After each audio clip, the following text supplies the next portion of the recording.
You are listening to the Political Periscope, a weekly podcast brought to you by Radio WNET. Interviews on international politics, security, geopolitics, economy, and more. Every Thursday at 7 p.m. Today's guest of the Political Periscope is Vesterbacka, entrepreneur, startup creator, and former CMO of Rovio Entertainment Corporation. Political Periscope. Today's guest of Radio WNET is Mr. Peter Vesterbacka, entrepreneur, innovator. How else can I call you? Yeah, that's a good start, but like entrepreneur first and foremost, so I think that's the most important thing. Yeah. We came here to Helsinki from Tallinn and we came on board of a ferry. But I hope in the future we will just drive here. Yeah, or actually you'll get on a train and 20 minutes later you'll be in Helsinki, so that's the plan. So we're building the tunnel to connect Helsinki and Tallinn, and this is a very important piece of infrastructure, piece of connectivity here in the finest Bay Area. So we're now in Helsinki and Tallinn not far away. But if you look at then the bigger picture, we have Finland, we have Estonia, we have Sweden around this little body of water here, and it's the most successful region on the planet when it comes to startups, when it comes to number of unicorns per capita, the most venture capital invested into startups per capita. So much more successful than, say Silicon Valley or China or any place on the planet. So that's why we need the tunnel. We need to be able to cope with the future growth. Future growth, but there is also a future issue. There is an issue of age in Europe. We are becoming older Yes. and older as a society. How to deal with it? Yeah, I mean, we are dealing it with creating gravity. So we are making sure that this will be the most attractive place to live, to start a company, to study.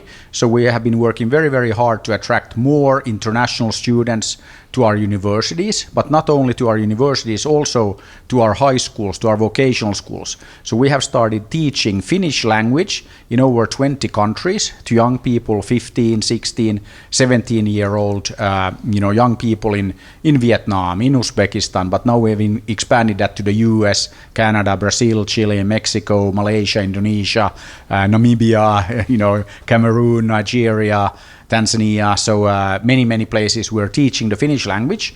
And fortunately, it's very easy to learn Finnish. So in half a year, you learn B1.1 level, then you can apply to high school here in Finland, and then you continue for a few more months, and then you come to Finland and you do your high school or vocational school in Finnish language. And when you learn Finnish, we offer that education completely tuition free. So it's a win-win. We get fantastic talent that can come to Finland and build their life here, and we offer the young people fantastic education. And I think this is something that we need to do in all of Europe. And of course, we also need to look at what we can do when it comes to kind of like, birth rates and all that. But that's, of course, everybody understands that that is not like a quick fix to the current demographical problems. So we need to do the kind of things that we are doing here, which is, again, attracting young people from all over the planet to come to the happiest nation on the planet. What happened in the first place that made Finland so successful in the field of startups and new technologies? Yeah, I think that very important foundation is education. So we have a fantastic educational system here, all levels. We have, starting with fantastic kindergartens and then all the way through to fantastic universities. So I think that is very important, and that is something that has taken a long time to build. And of course, that is never ready. That continues. We're making sure that we're improving our educational system, every day, every year. But I think that another thing that is very important, that I always say, that who cares if you have the best education on the planet? You also need to do something with that education. And of course, that's where entrepreneurship comes in. And in 2008, we started SLUSH. So that is the biggest and best startup event on the planet. But SLUSH actually started because we had to do something. I gave a talk 2007, 600 students, all to university. And I was talking about startups, I was talking about entrepreneurship, and I asked the students, how many of you are going to start a company or join a startup once you graduate, or even before, that's fine as well. And in 2007, when I asked the question, only 3 out of 600 students raised their hand. And that's, of course, like a disaster. Everybody just wanted to go and work for Nokia or Wärtsilä or Kone or even the government, the big guys. And we all know that that's not where innovation comes from. The new ideas typically come from the smaller, companies. And we all know what happened, with the dinosaurs. The small furry animals took over. And I always say that we need some more of the small furry animals. So we had to start SLUSH to change the mindset. And that's actually then what happened 5 years after starting SLUSH. I went back to Aalto, same talk, same question, more than half the hands went up. And if you ask young people here in Finland or in Estonia or in Sweden, anybody here in the finest Bay Area, more than half will say that, yes, I'm going to start a company. I'm going to make the next Angry Birds, the next Supercell, the next Spotify. That's what they want to do.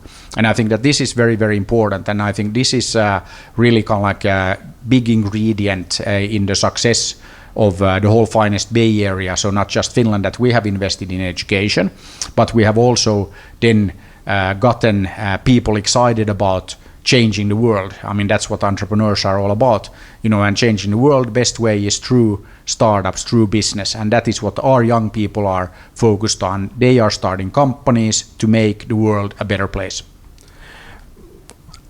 I don't have exact statistics, but I remember reading that the case of startups that are very successful, so-called unicorns, those are just the minority. And however, most of startups, they end in failure. Of course.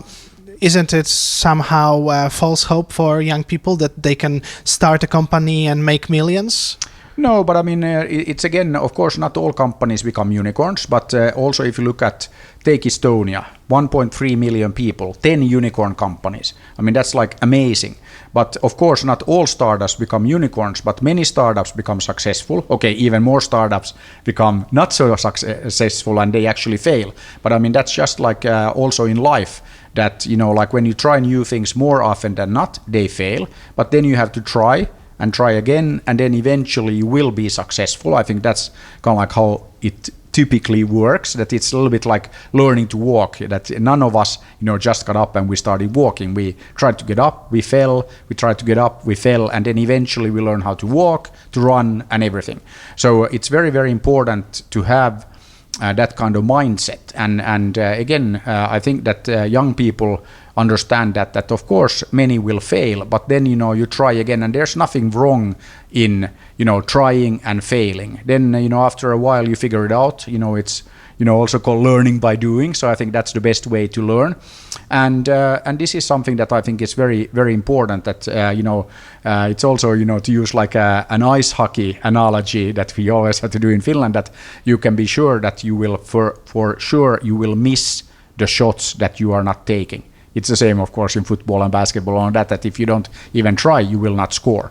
And you have to try. And this is, part of entrepreneurship and the mindset that we instill in the young people here. That's part of the education. That's part of like society. That's, it's okay to go out there, try, fail, and then boom, you build something that is massively successful. So I think this is something that is very important. So it's definitely not false hope. You have to be realistic. Not everybody will be super successful like immediately, but we also have a fantastic track record here. We have more startups per capita, more unicorns per capita, more venture capital invested per capita than anywhere else in the world. I mean, if you look at the OECD numbers from last year, venture capital invested into startups per capita, Estonia was number 1 in the world, Finland number 2, Lithuania number 3, Sweden number 4, and our American friends number 5, which is not too bad. So I think that this is something that is a very, very good indication of the gravity, the attractiveness of the local startups. People want to invest because they believe that the startups here will be successful. And again, not all of them, but many will be. And I think that is kind of like what is important here.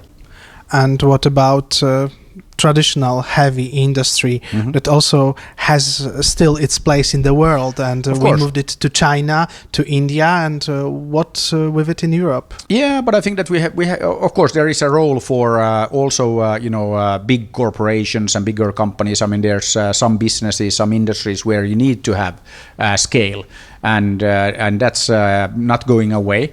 But I think also there, we're moving up the value chain like all the time, and it's again something that made sense to make here, some years ago. Maybe now it doesn't make sense, and then it goes to China, to India, to Vietnam, to places where they are moving up the value chain, and they can produce these things now, more cost efficiently. They can produce them better than we can. So I think that's just like natural, and this is also like the whole concept of this kind of like division of labor and specialization, that we can't do everything. I mean, we can make anything here, but it doesn't make sense to do everything. So you have to specialize. You have to do what you're good at, and I think that's kind of like just part of like the global, world and the global economy, that it doesn't make sense to make everything everywhere, and we need to specialize. And I think that's why it's, let's say, unfortunate that we now have, the war in the Ukraine, and we have, the pandemic that has had, a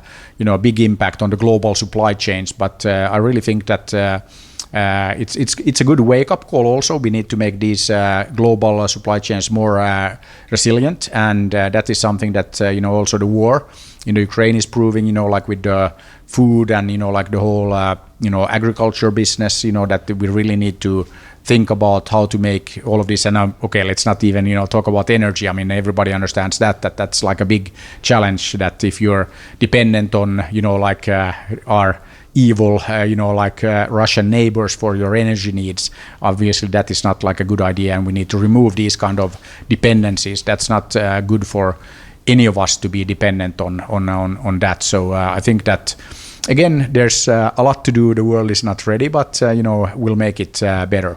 Like we are also all dependent on Taiwanese microchips. True.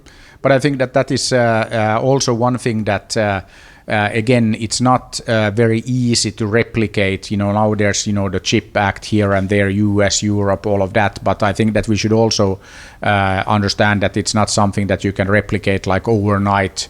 It will take years, maybe even tens of years, to do that. So again, it's a much better idea to kind of like address the core problem, and we all know where the core of the problem is in this. So that's again geopolitics, and we have some not so nice nations. So we need to kind of like deal with that, and we need to be firm and like then make sure that people follow the rules and don't kind of like kill their neighbors. You've mentioned war in Ukraine. What is your opinion? Do you share this sentiment of Finnish nation against Russia? Yeah, I mean, basically we are not against anybody, but it seems like some people are against other people, and I think that of course we see now what happens when we haven't been firm and we have let Russia get away with doing evil things, in many places over the years. And this is again, now Russia has to be stopped. It's very clear that Ukraine needs to win the war, has to win the war, and that's I think now nobody has any illusions about Russia and the intent of the evil Russian regime. And I think that this is something that is now clear, that that evil needs to be stopped, or it will come for the rest of us. And I think that is very clear here in Finland. It's very clear, of course, in the Baltics, in Eastern Europe, much more recent experience of the Russian oppression. And I think that this is again something that for us living in these liberal Western democracies, that we need to stand up for what we believe in, and we need to fight, the evil Russian regime, and it has to be stopped in the Ukraine.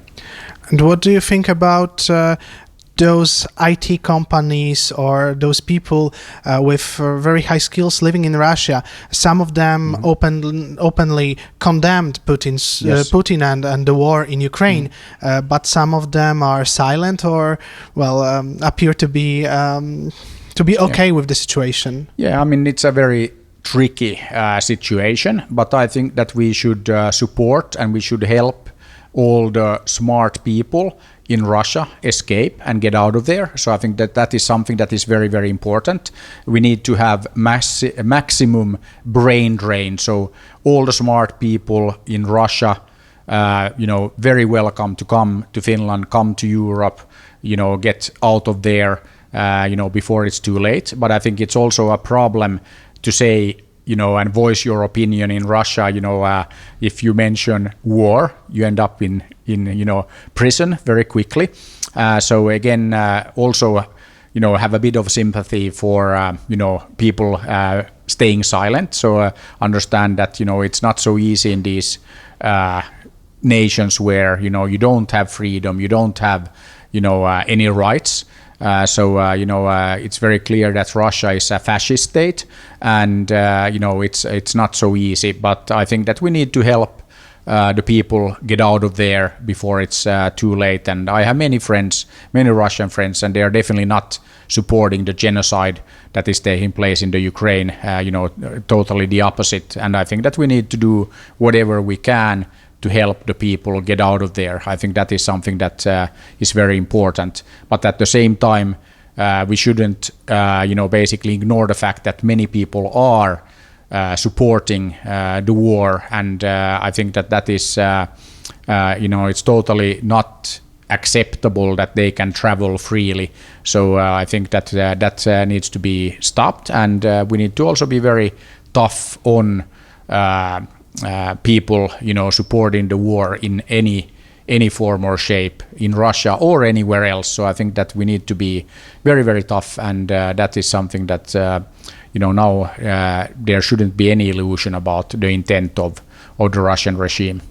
Let's get back to technology. Yes. You were involved with one of the probably most addictive mobile games. What do you think about those risks?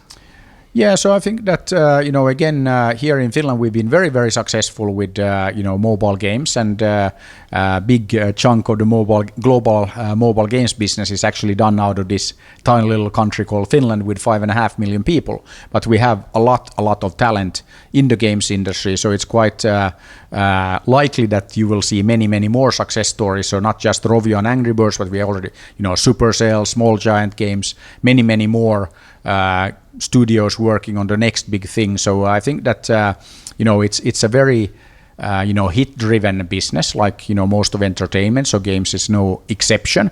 But when you have the kind of talent density and the kind of deep talent pool that we have here in Finland, we have now like 5,000 or so people working in the games industry. We're adding 1,500 every year.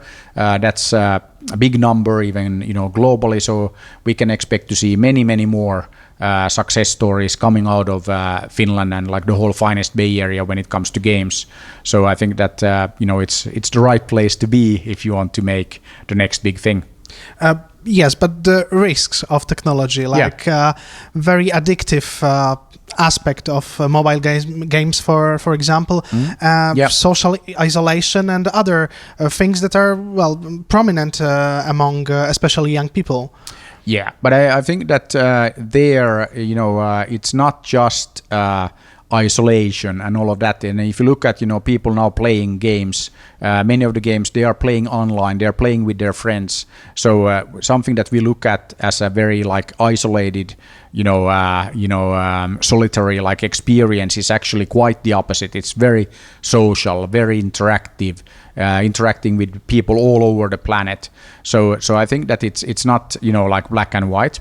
And I think that if you look at games, you can learn anything by playing games. So I think that this is something that we should also kind of keep in mind. And I think that it's really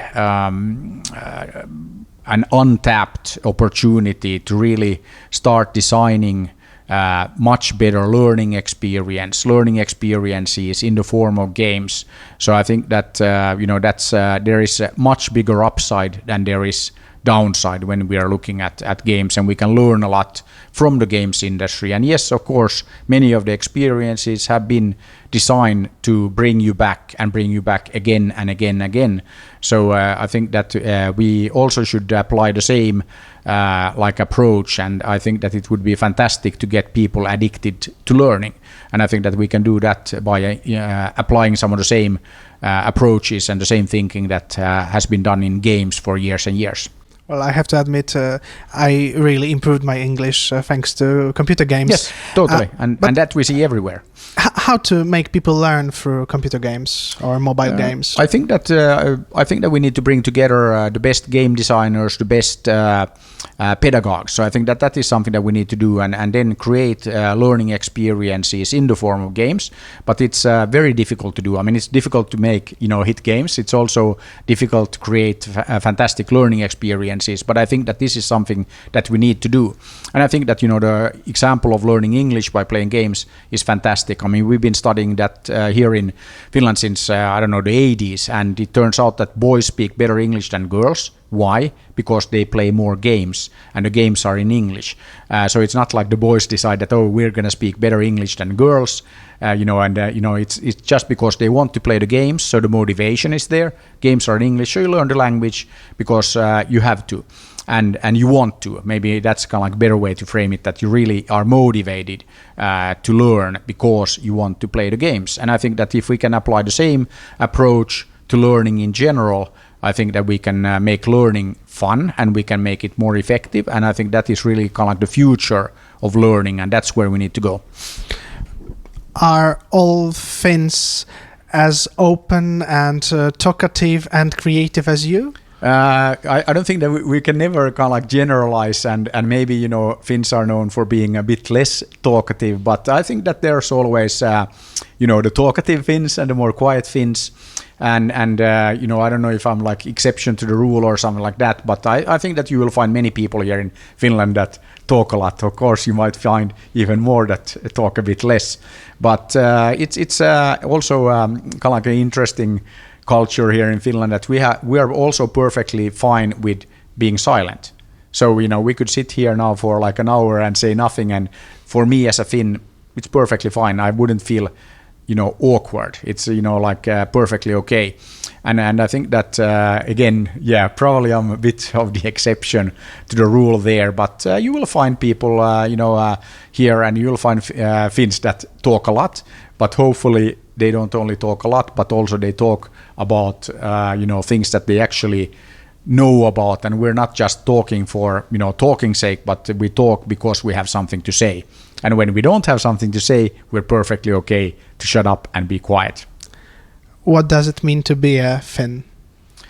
I think that to be a Finn means to be yourself. I think this is also why Finland is the happiest nation on the planet, because we don't interfere with other people's life, and we let people be themselves. And I think this is something that is very important, because we're always asked that, hey, how is it possible that Finland, happiest nation 5 years in a row according to the UN? And I think that a lot of it has to do with the fact that here you can be yourself, and people will not interfere with your daily life unless you ask them to do so. But I think that is very, very important. So to be a Finn is to be yourself. The happiest nation despite all of the darkness in the winter? Yeah, I mean, I think that, climate and darkness and cold or warm days, don't really affect your happiness kind of like that much. So I think that, it's very, and Finnish people will, of course, that can't be true, what about the weather? And I think that if the weather is your biggest problem, then, things are pretty much okay. I know many countries where they would be super happy if they could talk only about the weather. But there are many bigger problems in the world, and many places that I visited, and I travel half the time, they are telling me that they would be super happy if they could just talk about the weather. Thank you very much. Thank you. The guest of Radio WNET was Peter Vesterbacka. entrepreneur from Finland. You are listening to the Political Periscope, a weekly podcast brought to you by Radio WNET. Interviews on international politics, security, geopolitics, economy, and more. Every Thursday at 7 p.m. Today's guest of the Political Periscope is Vesterbacka, entrepreneur, startup creator, and former CMO of Rovio Entertainment Corporation. Political Periscope.